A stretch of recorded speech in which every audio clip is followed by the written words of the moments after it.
Hello बच्चों, आज की हमारी वर्कशीट है वर्कशीट नंबर 32 16/9/2020 यानी कि 16 सितंबर के लिए। और ये ली गई है हमारी हिंदी की पाठ्य पुस्तक क्षितिज भाग 2 की कविता उत्साह से, जिसके कवि हैं सूर्यकांत त्रिपाठी निराला जी। सूर्यकांत त्रिपाठी निराला जी एक क्रांतिकारी कवि हैं, समाज में नई क्रांति लाने वाले, सामाजिक क्रांति लाने वाले, बदलाव लाने वाले। तो इस कविता में कवि ने जो ये कविता लिखी है उत्साह, ये एक आह्वान गीत है। आह्वान जो बादलों को संबोधित करता है, यानी कि बादलों को पुकारता है या बुलाता है। उन्होंने बादलों के दो रूप दिखाए हैं इस कविता में। एक तो है कि समाज के या हमारी जनता जो शोषित है, पीड़ित है, प्यासी है, उनकी इच्छाओं को पूरा करने वाला, उनकी प्यास बुझाने वाला है बादल। और दूसरी तरफ बादलों के लिए कवि ने उन कवियों का भी आह्वान किया है जो समाज में नई चेतना ला सकते हैं, अपने विचारों से, अपनी कल्पनाओं से कुछ नया सृजन कर सकते हैं।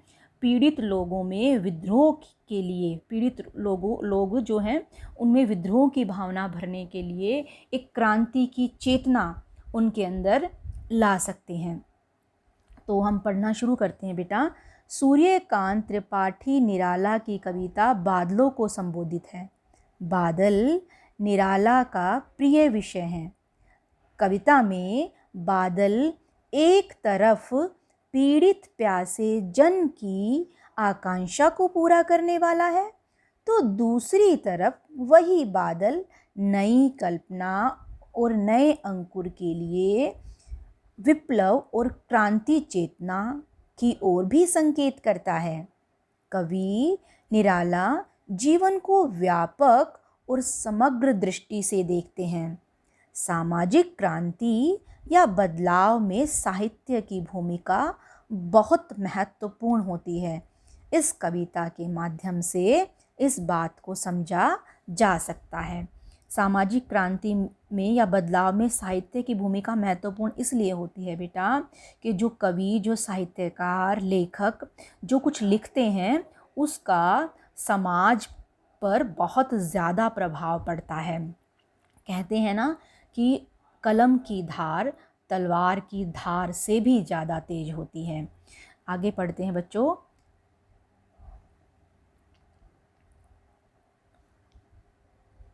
बादल गरजो घेर घेर गगन धाराधर ओ, ललित ललित काले घुंघराले बाल कल्पना के से पाले, विद्युत छवि उर्मे कवि नवजीवन वाले, वज्र छिपा नूतन कविता फिर भर दो बादल गरजो। इसका अर्थ है कि कवि बादलों को पुकारते हुए कहते हैं कि ओ धाराधर, धाराधर यानी कि धारा को धारण करने वाले हे बादलों, तुम समस्त आकाश में छा जाओ, घेर लो समस्त आकाश को, और अपनी ललित ललित काले घुंघराले बाल कल्पना के से पाले, तुम बच्चों की कल्पनाओं के समान पले हुए हो, तुम बहुत सुंदर हो और बच्चों के जैसे बाल घुंघराले होते हैं, तुम वैसे ही घुंघराले हो, काले हो, समस्त आकाश में छाए हुए हो।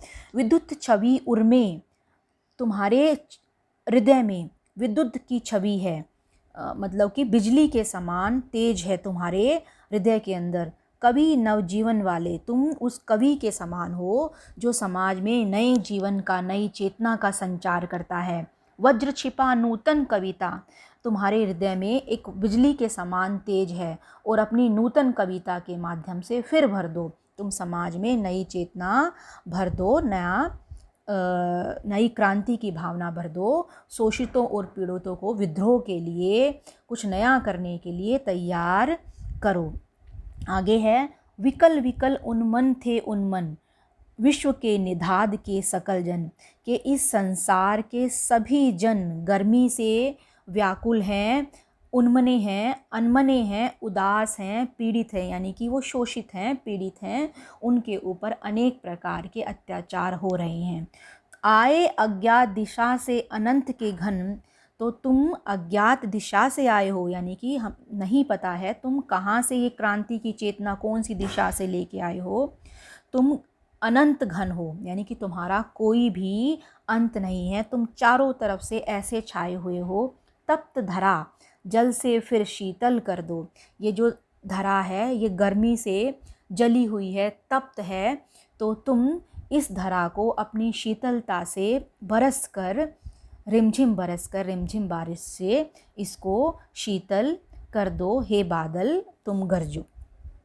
अब हम देखते हैं बेटा जो इसके शब्दार्थ दिए हुए हैं वो देखते हैं। सबसे पहला है धाराधर। धाराधर का अर्थ होता है बादल, यानी कि धारा को धारण करने वाले।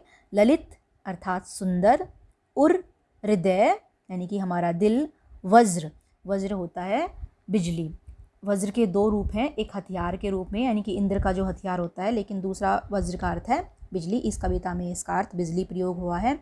नूतन, नूतन यानी कि नया, कुछ नई चीज़ें। विकल, व्याकुल, व्याकुल यानी कि परेशान। उन्मन, अनमने, जिनका मन एक जगह ना हो, यानी कि वो उदास हो। निधाग, निधाग यानी कि गर्मी। सकल, सारे यानी कि सभी। घन, बादल। तप्त धरा, तपी हुई धरती, यानी कि गर्मी से व्याकुल, गर्मी से परेशान जो हमारी धरा है, जो बादलों के आने के पश्चात शीतल हो जाती है। अब है सबसे पहला प्रश्न है कि क्या आप अनुमान लगाकर लिख सकते हैं कि कवि ने बादल बरसने के स्थान पर गर्जना शब्द का क्यों प्रयोग किया है। क्योंकि कवि इसमें प्रश्न पूछा गया है कि कवि ऐसा क्यों कह रहा है कि बादल गरजो, वो क्यों नहीं कह रहा कि बादल बरसो। अब इसका उत्तर हम देखते हैं बेटा। इसका उत्तर है गर्जना शब्द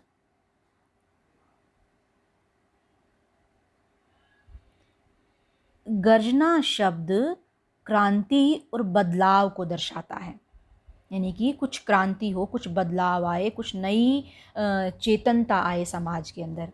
कवि समाज में बदलाव लाना चाहते हैं, यानी कि जो कुछ समाज में गलत हो रहा है उसके खिलाफ वो नए कवियों को आवाज़ उठाने के लिए कहते हैं कि समाज में कुछ बदलाव लाना है, तो आप अपनी कविता में कुछ ऐसा लिखो जिससे समाज के अंदर क्रांति की भावना लोगों में आए।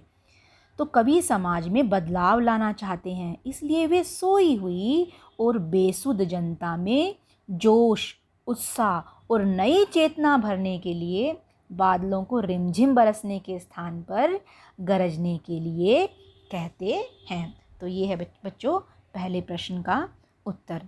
अब हम दूसरा प्रश्न देखते हैं। दूसरा प्रश्न है कि कवि ने कविता का शीर्षक उत्साह क्यों रखा है। उत्साह क्यों रखा, तो ये है प्रश्न कि कविता का शीर्षक उत्साह क्यों रखा गया है। तो इसका उत्तर है बेटा ये उत्साह। उत्साह अर्थात नया जोश, नई ऊर्जा। उत्साह का अर्थ क्या हुआ, नया जोश, नई ऊर्जा, नई चेतनता, कुछ नयापन हो, उत्साह हो, यानी कि एनर्जी हो उस काम में।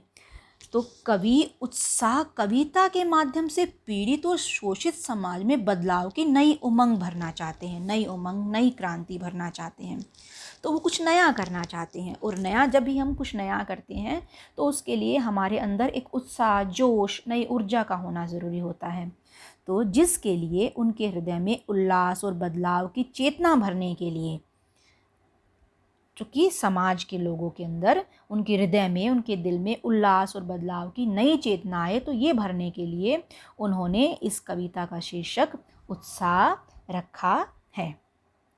अगला प्रश्न है बेटा कि शब्दों का ऐसा प्रयोग जिससे किसी खास भाव या दृश्य में ध्वन्यात्मकता पैदा हो। ध्वन्यात्मकता यानी कि ध्वनि, आवाज़ जैसा कुछ हमें अनुभव हो, अनुभूति हो। तो पैदा हो तो वहाँ नाद सौंदर्य होता है, आवाज़ वाला नाद, यानी कि आवाज़ वाला, ध्वनि वाला। जैसे गरज गरज, बरस बरस, तो इन दोनों ध्वनियों में आवाज़ भी होती है। जब हम इसकी कल्पना करते हैं, मतलब जब इसको अपने मन में लाते हैं, गरजना तो हमारे एक ध्वनि भी की अनुभूति भी होती है, बरसना तो रिमझिम बरसात की अनुभूति होती है हमें।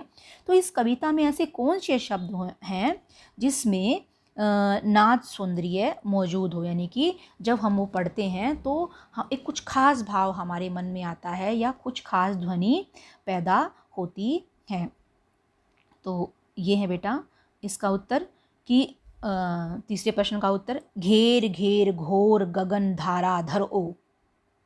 ठीक है, कि घिर घिर करे पूरे गगन में हे बादलो, तो कुछ घिरना यानी कि कुछ आवाज़ के साथ या कुछ खास अनुभूति हुई। ललित ललित काले घुंघराले बाल कल्पना कैसे पाले। तो यहाँ घुंघराले, घुंघराले के ऊपर बेटा यहाँ पर चंद्रबिंदु नहीं लगाया है, तो यह घुंघराले में चंद्रबिंदु भी आएगा। तो ललित ललित काले घुंघराले बाल कल्पना कैसे पाले।